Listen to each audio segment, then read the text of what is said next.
오늘은 골로새서 말씀 5번째 시간으로 예수 그리스도 안에 거하는 삶이라는 제목으로 말씀을 나누겠습니다.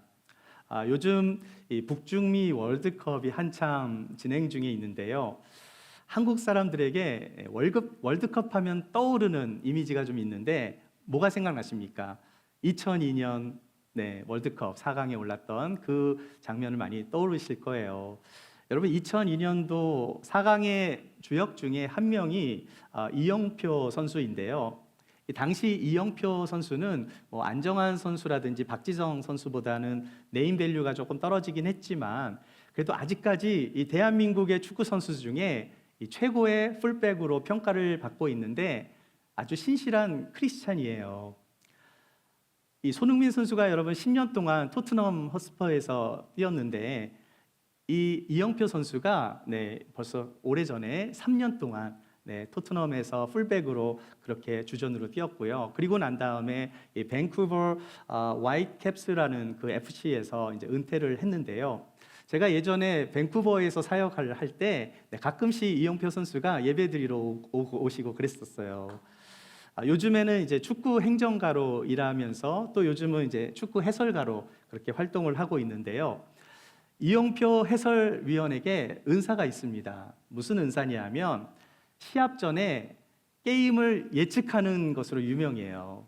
그러니까 지난주 한국과 체코의 월드컵 경기 전에 2대1로 한국이 승리할 거라고 예측을 했는데 정확히 한국이 체코를 2대1로 이기자 아나운서가 다음 주에 하는 멕시코 전에도 귀신 같은 예측을 기대해도 되겠죠? 라고 말했을 때 이영표 해설위원이 뭐라고 대답했을까요?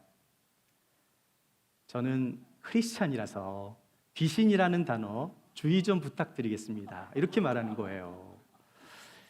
이 공중파 생방송에서 자신을 크리스찬이라고 이렇게 떳떳이 밝힐 수 있는 게 사실 이게 쉽지 않은 거잖아요. 용기가 필요한 거잖아요. 사실 교회 밖에서 세상 사람들 앞에서 예수를 당당하게 믿는다 이렇게 말을 하는 것은 쉬운 일이 아닐 수도 있는 거죠. 그런데 자신을 크리스찬임을 당당히 밝혔는데 만약 그렇게 당당하게 밝혔음에 또 불구하고 크리스찬다운 모습으로 살지 못하면 어떻게 됩니까? 비난을 받을 수 있는 걸 감수하는 거잖아요. 저는 그래서 이 이영표 해설위원의 당당함에 은혜를 받았습니다. 저는 그가 축구 선수이기 전에 또 해설가이기 전에 자신이 예수 그리스도를 믿는 사람이라는 사실을 당당하게 말할 수 있다는 사실에 은혜를 받은 거예요. 제가 지난주 오랜만에 이제 미용실에 가서 이제 머리를 이제 잘랐는데요. 헤어컷을 하고 머리를 감겨주시는 분이 저한테 목사님 이리로 오세요 그러는 거예요. 그래서 저를 목사라고 부르셨어요? 그랬더니 목사님 아니시네요. 그래서 맞는데 어떻게 하셨냐고 그랬더니 전화로 예약을 하는데 꼭 목사님 같이 들렸다라는 거예요. 여러분, 제가 이래봬도 목소리가 목사 같은 사람입니다. 근데 나중에 알고 보니까 이 미용실에 일하시는 모든 분들이 다 이렇게 교회를 다니시는 분들이었는데 제가 말하는 거나 행동하는 걸 보고 목사님이라고 생각을 했던 것 같은데 기분이 나쁘진 않았습니다.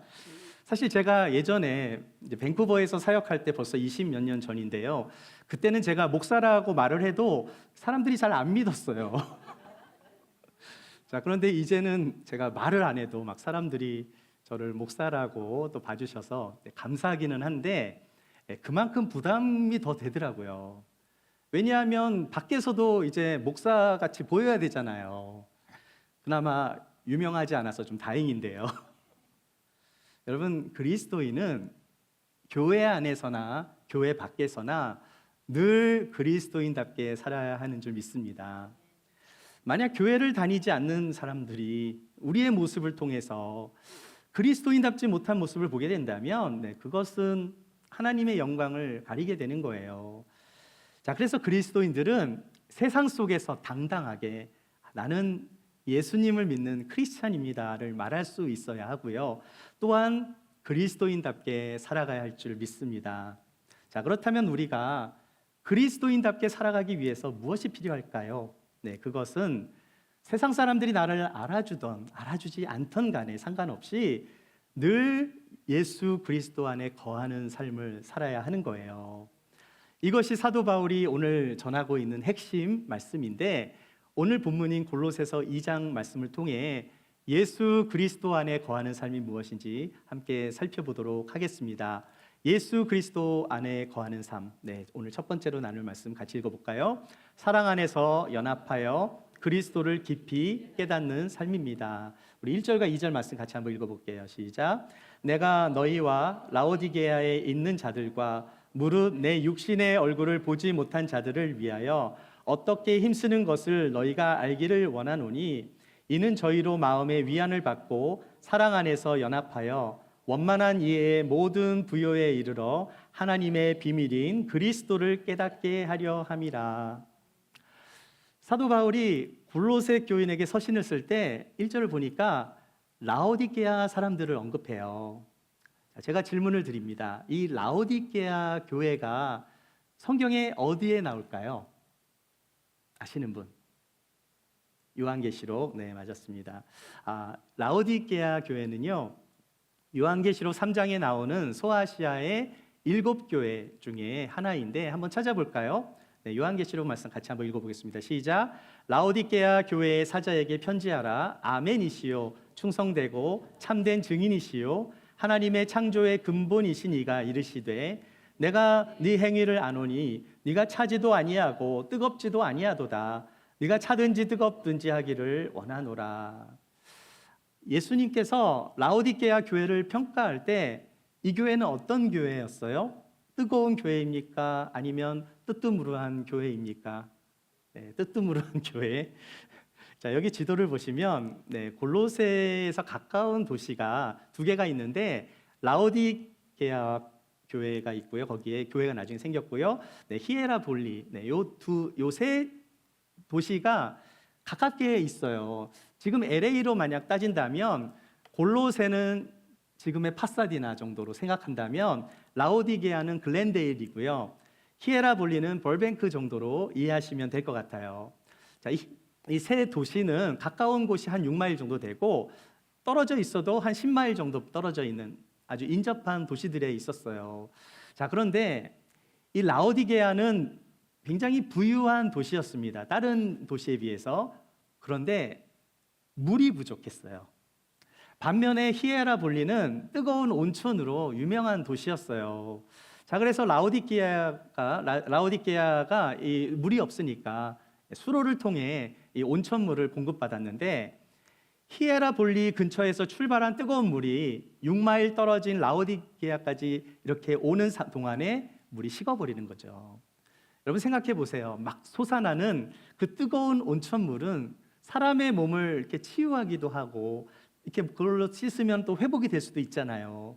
그리고 골로새 교회는 좀 약간 산기슭에 있었거든요. 그러다 보니까 골로새의 물은 좀 차갑고 시원한 물이에요. 목마른 사람한테 유익을 주는 거예요. 자, 그런데 미지근한 물은 어떻겠습니까? 시원하지도 않고 뜨겁지도 않고 마시기에도 애매하고 치유하기도 좀 애매한 물이 되는 거죠. 여러분 커피 오더하실 때 아이스 커피나 핫 커피 달라 그러지 미지근한 커피 주세요 이러는 분 전 못 본 것 같아요. 예수님께서 라오디게아 교회를 향하여 네가 차지도 않고 뜨겁지도 아니하도다 이렇게 말씀하신 이유는, 너희들이 세상에서 아무런 영향력이 없고 아무런 유익을 주지 못하는 그 미지근한 신앙을 책망하신 거예요. 따라서 그리스도인들은 어떻게 신앙생활을 해야 합니까? 무기력하고 소극적으로 미지근한 신앙을 해서는 안 되는 거예요. 차갑든지 뜨겁든지 세상에 선한 영향력을 흘려보내는 그런 믿음으로 살아가야 하는 것입니다. 혹시라도 나의 신앙이 좀 미지근하다고 생각되신다면 지금보다 조금 더 열정적으로 적극적으로 신앙생활, 믿음생활 하시기를 축복합니다. 자, 그렇다면 사도 바울이 골로새 교인들과 라오디게아 사람들에게 무엇을 알기를 원하셨는가? 2절 말씀 같이 다시 한번 읽어볼게요. 이는 저희로 마음의 위안을 받고 사랑 안에서 연합하여 원만한 이해의 모든 부요에 이르러 하나님의 비밀인 그리스도를 깨닫게 하려 함이라. 자, 우리는 이 말씀에서 두 가지 말씀을 발견하게 됩니다. 첫째는 사랑 안에서 연합하는 것이고요. 두 번째는 그리스도를 깊이 깨닫는 거예요. 여기서 이 연합이라는 단어, 이 사랑의 연합이라는 단어, 이 연합하다라는 헬라어의 뜻이 순비바조인데요. 이 순비바조는 마음을 모으다, 함께 묵다, 하나로 결합하다라는 뜻을 가지고 있어요. 자, 교회의 연합은 단지 우리가 한 장소에서 지금 이렇게 예배를 드리는 여기에만 그치지 않습니다. 우리가 예배를 드릴 때 한 공간에 같이 앉아 있다고 해서 연합이라고 말할 수 없는 거예요. 마음을 모을 때, 한 마음으로 마음을 모아서 주님 앞으로 나아갈 때 이것이 진정한 연합이 되는 거예요. 여러분, 예수님께서 제자를 부르셨을 때 몇 명을 부르셨죠? 12명을 부르셨는데 어부들도 있었고요, 세리도 있었고 열심당원도 있었어요. 정치 성향도 달랐고요, 성격도 다르고 자라온 환경도 모두 달랐습니다. 자, 그런데 그들이 하나가 될 수 있었던 이유는 생각이 같아서가 아니라 예수님께 마음을 모았기 때문이에요. 교회의 연합도 마찬가지입니다. 연합은 모든 사람이 다 똑같은 생각을 해야 돼, 이런 게 아니에요. 모든 사람이 같은 방향을 봐야 하는데 그 같은 방향이 누구를 봐야 되는 거예요? 예수 그리스도를 바라보아야 하는 거예요. 따라서 예수 그리스도 안에서 주님을 보아야 하는 것입니다. 사실 우리가 교회 생활하다 보면 우리가 작은 교회라 할지라도 생각이 좀 다를 수 있거든요. 찬양에 대한 생각도 다를 수 있어요. 예배 후에 우리가 셀 모임을 나눌 때도 다양하게 우리가 말씀을 나눌 수 있어요. 내가 선호하는 방식이 조금씩 다를 수 있습니다. 그러나 우리의 마음이 예수님께만 있다면 우리는 그런 것이 문제가 되지 않는 거예요. 주님께 마음이 있으면, 주님을 바라보고 우리의 삶이 주님께 포커스하고 있다면 우리는 주 안에서 하나가 될 수 있는 거예요. 따라서 그리스도 안에 거하는 삶이란 언제나 우리의 마음이 예수 그리스도가 중심이 되는 삶인지 아닌지를 우리는 점검해야 하는 거예요. 자, 그런데 여기 플러스 뭐가 있습니까? 사랑이 있어야 완성이 되는 거예요. 교회는 큰 교회든 작은 교회든 마음이 나누어질 수 있습니다. 가장 중요한 게 무엇입니까? 그냥 연합하는 게 아니라 사랑 안에서 연합해야 한다는 거예요.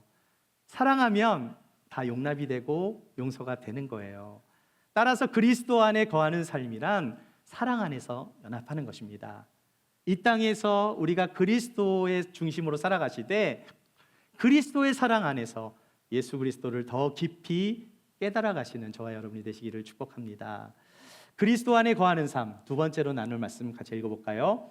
그리스도 안에 뿌리를 내리고 믿음과 감사로 살아가는 삶입니다. 6절과 7절 말씀을 같이 한번 읽어볼게요. 시작. 그러므로 너희가 그리스도 예수를 주로 받았으니 그 안에서 행하되 그 안에 뿌리를 박으며 세움을 입어 교훈을 받은 대로 믿음에 굳게 서서 감사함을 넘치게 하라. 우리 사랑하는 여러분, 그리스도 안에 거하는 삶이란 예수님께 깊이 뿌리를 내리고 믿음 위에 굳게 서서 감사함으로 살아가는 삶이래요. 제가 질문을 드립니다. 여러분, 이 사진에 있는 나무를 한번 이름을 맞춰보시겠어요? 아카시아 누구죠? 아카시아라고 하신 분. 네, 아카시아 나무이다. 한번 손들어 보시겠어요? 이 나무는 아카시아 나무이다. 자, 많은 분들이 이 하얀 꽃이 피는 나무를 아카시아 나무로 알고 있는데요. 사실은 이 블랙 로커스트라고 부르는, 한국말로는 아까시 나무예요. 여러분, 한국 동요에 과수원길이라는 동요 여러분 혹시 기억나세요? 동구밭 과수원길 아카시아 꽃이 활짝 폈네.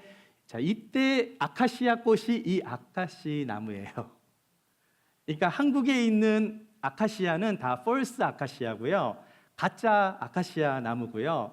진짜 아카시아 나무는 색깔이 노란 꽃이 납니다. 아프리카와 호주에 서식하는 이 노란 꽃이 진짜 아카시아고요. 한국에서 말하는 아카시 나무는 그러니까 미국에서도 이 동부에 있는 그쪽에서 일본으로 1890년도에 일본을 거쳐서 한국에 들어온 그 하얀 꽃을 피는 게 우리는 아카시아로 부르는데 원래는 이게 블랙 로커스트라는 그런 나무예요. 자, 그런데 이 나무에는 좀 스토리가 있어요. 약간 슬픈 스토리입니다. 조선 후기에 살림이 많이 이제 한국 땔감이 없으니까 나무들을 그냥 막 다 이렇게 막 나무꾼과 선녀 이런 것처럼 하여튼 나무를 막 베가지고 한국산이 거의 다 그냥 민둥산이 돼버린 거예요. 거의 다 뭐 일제역 강점기, 6.25 전쟁을 통해서 막 폭격이 떨어지니까 산들이 남아나질 않았는데요.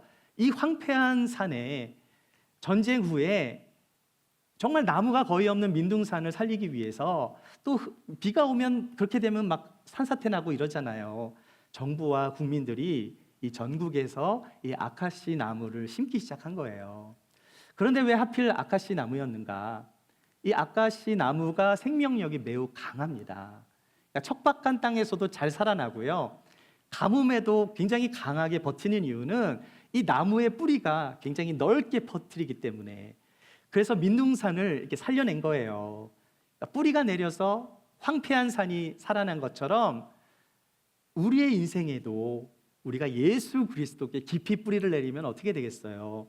우리의 영혼이 살아나게 될 줄 믿습니다. 사도 바울은 7절에서 뭐라고 말씀해요? 그 안에 뿌리를 박으며 세움을 입어 교훈을 받은 대로 믿음에 굳게 서서 감사함을 넘치게 하래요. 우리 사랑하는 여러분, 우리가 그리스도 안에 뿌리를 내리면 인생의 폭풍우가 와도, 인생의 어려움이 찾아와도 흔들리게 되지 않을 줄 믿습니다. 뿌리가 깊은 나무가 쓰러지지 않잖아요. 마찬가지로 그리스도께 뿌리를 내린 성도는 어떤 상황 속에서도 믿음으로 굳게 설 수 있게 되는 거예요. 여러분, 아카시 나무를 보면 그렇게 특별해 보이지 않는데도요, 이 놀라운 특징은 뿌리가 매우 강하다 그랬잖아요. 가뭄이 와도 쉽게 죽지 않습니다. 강한 바람이 불어도요, 뿌리를 깊게 내렸으니까 잘 쓰러지지 않아요. 심지어 나무를 베도요, 뿌리가 살아있으면 또 다시 새순이 살아나요. 그만큼 생명력이 강한 나무입니다. 또 봄이 되면 아름다운 흰 꽃을 피고 향기가 온 산에 퍼지게 돼요. 그러면 어떻게 되죠? 수많은 벌들이 날아와서 꿀을 모으기 시작하는 거예요. 그래서 향기로운 아카시 꿀이 만들어집니다.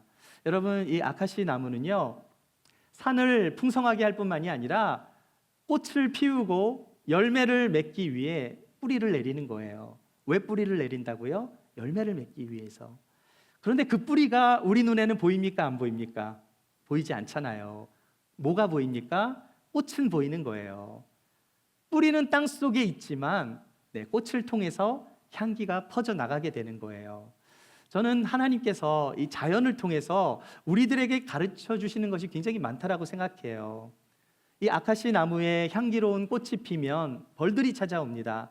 그리고 벌들이 찾아오면 꿀을 만들어내겠죠. 마찬가지로 성도의 삶에 믿음의 향기가 나타나면 어떻게 될까요?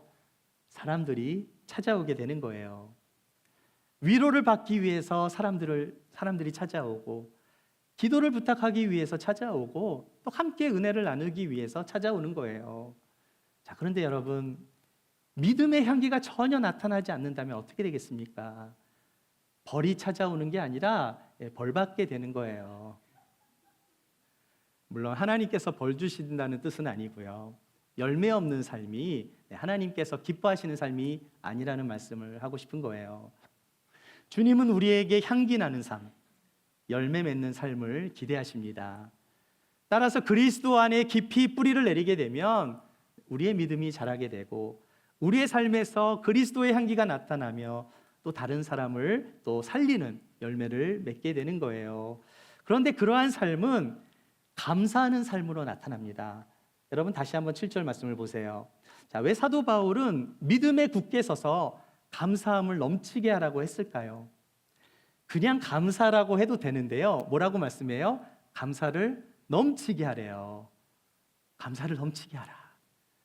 왜냐하면 감사가 믿음의 열매이기 때문이에요. 나무가 뿌리를 내리면 열매가 열리듯이 우리의 신앙이 그리스도께 뿌리를 내리면 감사의 열매가 나타나게 될 줄 믿습니다. 지금 사도 바울은 로마의 감옥에 있잖아요. 어떻게 그 상황 속에서 감사가 넘치게 하라 그럴까요? 불평이 넘치지 어떻게 감사가 넘치겠어요? 하지만 사도 바울이 누구를 바라본 겁니까? 감옥에서 주님을 바라본 거죠. 크신 주님, 자기가 처한 환경보다 크신 주님을 바라보았기 때문에, 문제보다 크신 하나님을 바라보았기 때문에 문제는 작아지고 주님이 커 보였던 거예요. 우리가 그리스도 안에 거하게 되면 감사할 수 없는 상황 속에서도 감사하게 될 줄 믿습니다. 예수 그리스도 안에 거할 때 감사의 마음이 회복되게 될 거예요. 그래서 늘 주님 안에서, 예수 그리스도 안에서 깊이 뿌리를 내리며 믿음으로 굳게 서서 감사함으로 살아가시는 저와 여러분이 되시기를 축복합니다. 예수 그리스도 안에 거하는 삶, 우리 마지막 세 번째로 나눌 말씀 같이 읽어볼게요. 시작. 그리스도 안에서 새로운 정체성을 가지고 살아가는 삶입니다. 우리 옆에 분들과 좀 새 정체성을 가지고 살아갑시다. 인사 한번 하실까요? 새 정체성을 가지고 살아갑시다. 네. 졸음을 깨우는 타임이죠.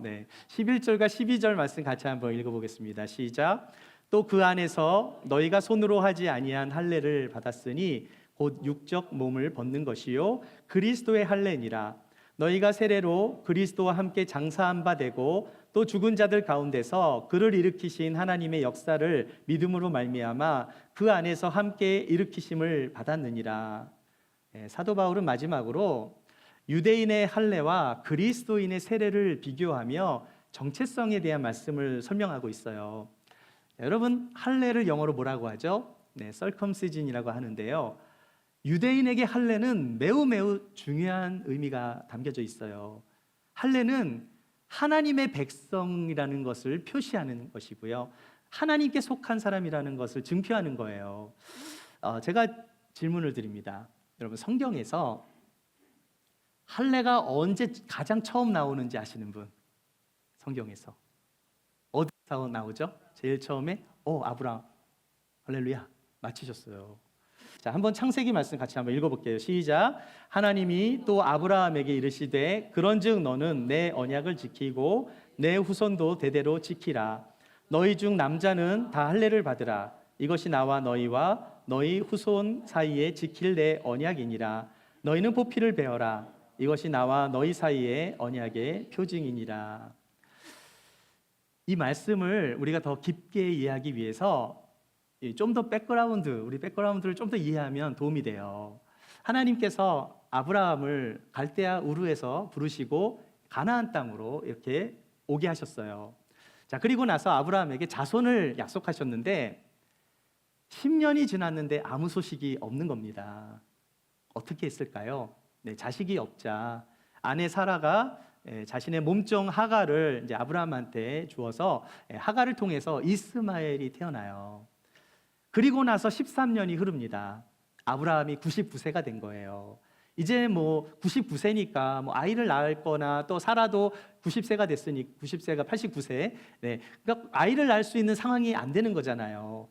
자, 그런데 이때 하나님께서 아브라함이 원래 아브람이었어요. 사라는 사레였고, 아브라함의 이름을 아브라함으로 바꿔주시고 사레를 사라로 바꿔주시면서 열국의 아버지, 열국의 어머니로 이름을 바꿔주십니다.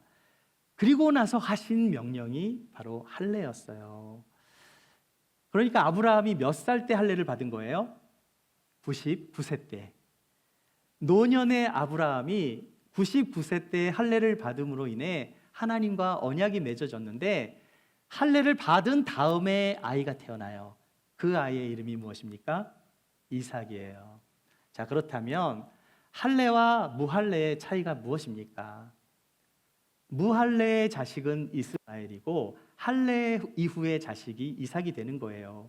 쉽게 말해서 이스라엘은 무할례, 육신의 자녀가 되는 것이고요, 이삭은 할례 이후에 얻은 자녀, 언약의 자녀가 되는 것입니다. 이것이 왜 중요한가 하면 이 할례라는 사건이 이스마엘과 이삭을 정확하게 가르는 중요한 기준이 되기 때문이에요. 따라서 할례와 무할례의 차이는 이삭과 이스마엘의 차이가 되는 것입니다. 이게 굉장히 중요한 말씀이에요, 여러분. 왜 그렇습니까? 성경에서 말하는 이삭은 약속의 자손인데, 이 약속의 자손이 이삭을 통해서 누가 왔습니까? 예수 그리스도가 오신 거잖아요. 여러분, 하나님께서 첫 번째 사람을 만드셨어요. 그 이름이 뭐였죠? 아담. 그런데 그 아담이 범죄를 범함으로 인해서 이 땅에 죄가 들어옵니다. 자, 그래서 하나님께서 어떻게 하시죠? 말씀이셨던 그 하나님의 말씀이 육신이 되셔서 성령으로 육신으로 이 땅에 오신 그분을 우리가 두 번째 아담이라고 부르잖아요. 첫 번째 아담이 실패했는데 육의 모든 죄, 그 죄를 누가 뒤집어 쓰신 거죠? 두 번째 아담인 예수님께서 그 모든 죄를 뒤집어 쓰시고 죽으신 사건이 구약으로 치면 할례의 의미가 되는 거예요. 왜 그렇습니까? 할례라는 것이 포피를 자르는 거잖아요. 자르다 베다가 할례의 뜻이에요. 죽은 겁니다. 육신은 살아있지만 이거는 죽는 의미가 들어있는 거예요. 따라서 할례와 세례는 같은 의미예요? 아니에요? 같은 의미가 되는 거예요.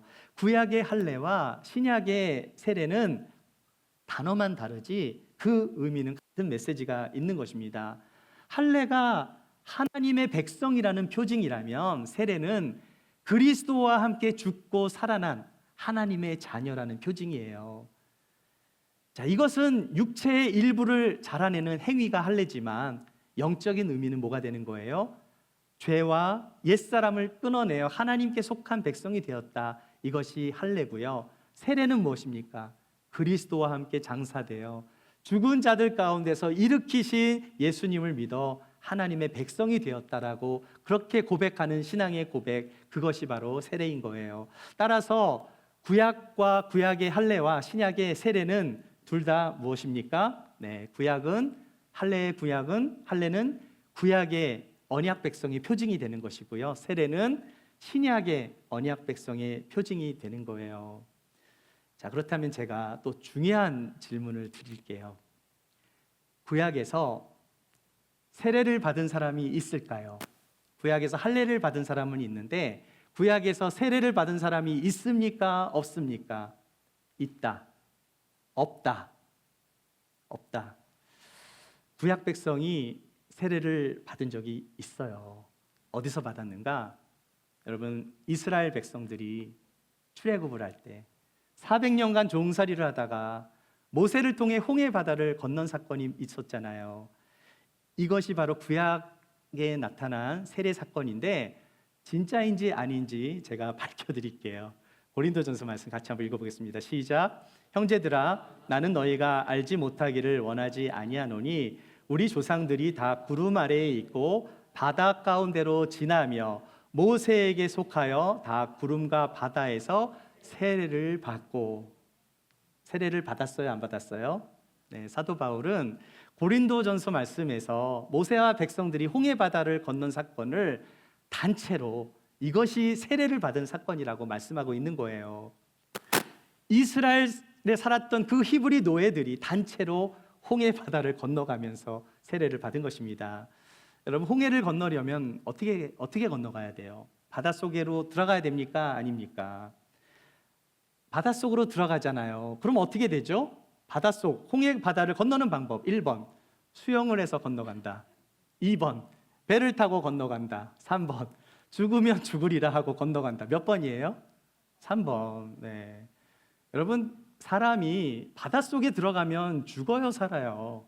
죽잖아요. 죽을 수밖에 없는 거잖아요. 하지만 하나님께서 이스라엘 백성들을 그 죽음에서 건지신 사건이 바로 신약의 세례와 연결이 되는 거예요. 육에 대해서는 죽고 하나님의 약속에 대해서는 사는 것, 이것이 세례인데 여기서 그치지 않습니다. 하나님은 이미 오래전에 노아의 방주를 통해서 물의 심판에서 노아의 가족들을 구원하신 적이 있었잖아요. 이 말씀을 베드로전서에서 뭐라고 말씀하고 있는가 같이 한번 읽어보실게요. 같이 시작. 그들은 전에 노아의 날 방주를 준비할 동안 하나님이 오래 참고 기다리실 때에 복종하지 아니하던 자들이라 방주에서 물로 말미암아 구원을 얻은 자가 몇 명뿐이니 겨우 8명이라. 물은 예수 그리스도께서 부활하심으로 말미암아 이제 너희를 구원하는 편이 곧 세례라. 이는 육체의 더러운 것을 제하여 버림이 아니요 하나님을 향한 선한 양심을 간구니라. 여러분, 구약에 세례받은 사건이 또 있어요, 없어요?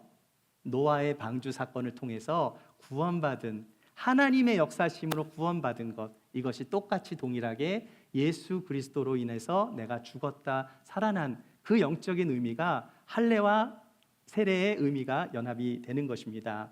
물속에 들어가는 것은 옛사람이 죽는 것을 의미해요. 하지만 물속에서 다시 올라오는 것은 죽음에서 살아난 부활을 의미하는 거예요. 새 생명으로 태어나는 것을 의미합니다. 무엇입니까? 나의 신분이 바뀌어진 거죠. 정체성이 변화가 된 거예요. 이것이 오늘 사도 바울이 말씀하고 있는 12절의 말씀인데 다시 한번 읽어볼게요. 시작. 너희가 세례로 그리스도와 함께 장사한 바 되고 또 죽은 자들 가운데서 그를 일으키신 하나님의 역사를 믿음으로 말미암아 그 안에서 함께 일으키심을 받았느니라. 아멘. 구약과 신약의 말씀이 연결되어 있는 것이 굉장히 놀랍지 않습니까? 사랑하는 여러분, 예수님을 믿는다라는 것은 예수님과 함께 죽고 예수님과 함께 다시 살아나는 것을 의미해요. 옛사람이 죽고 새 사람이 되는 것입니다. 죄의 종이었던 사람이 하나님의 자녀가 되는 사건이에요. 세상의 가치관을 따라 살아갔던 사람이 하나님의 뜻을 따라 살아가는 사람이 되는 거예요. 이것이 바로 세례의 의미이고 이것이 바로 예수 그리스도 안에 거하는 삶이 되는 것입니다. 그러므로 예수 그리스도 안에 살아가는 새로운 정체성을 가지고 살아가는 저와 여러분이 되시기를 축복합니다. 오늘 이 말씀이 굉장히 중요한 말씀이에요. 따라서 이 오늘 주신 말씀, 이 세 가지 어떻게 살아야 합니까? 한 주간도 예수 그리스도 안에 거하는 삶을 살아가야 되는데 구체적으로 우리가 사랑 안에서 그리스도와 연합한 삶, 예수님께 뿌리를 내리고 믿음과 감사함으로 살아가시되 그리스도 안에서 내가 새로운 정체성을 가지고 살았다라는 그 정체성을 가지고 하나님의 자녀됨을 선포하며 날마다 믿음으로 굳게 서서 예수 그리스도의 향기를 드러내시는 저와 여러분이 되시기를 주님의 이름으로 축복합니다.